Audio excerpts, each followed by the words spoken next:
C'est un résultat qui évidemment poursuit celui qui avait été déjà celui du premier tour. On était à plus de 83% au premier tour, on est aujourd'hui à plus de 85%.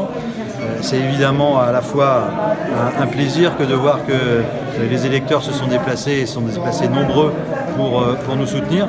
Mais en même temps, c'est aussi une inquiétude parce qu'il y a un taux d'abstention qui est très élevé. Pas plus à Argentan qu'ailleurs, hein, globalement, mais c'est un taux d'abstention qui est très fort.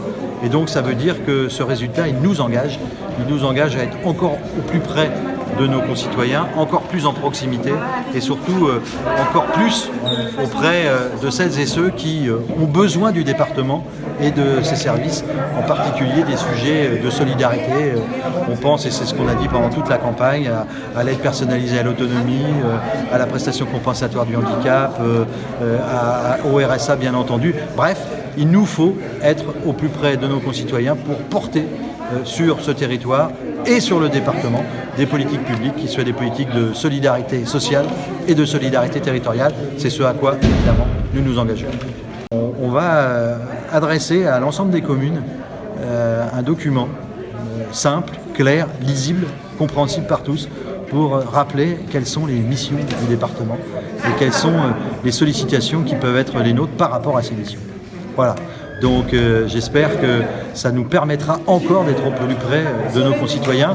Moi, ce qui m'attriste dans cette élection globale, hein, pas la nôtre, mais globalement, c'est le fait de constater que pour des élections de proximité, depuis des mois, on vantait l'idée qu'il y aurait une forte abstention. Les gens ont fini par l'intérioriser et à en effet s'abstenir. C'est dommageable parce que ce sont des vraies élections de proximité, ce sont des vraies élections pour les citoyens et que nous avons la responsabilité, en tout cas individuelle et collective, de pouvoir répondre aux attentes et aux besoins de nos concitoyens. C'est ce sur quoi nous allons évidemment travailler d'arrache-pied avec Brigitte Gassot sur le canton argentin. Merci Monsieur Léveillé.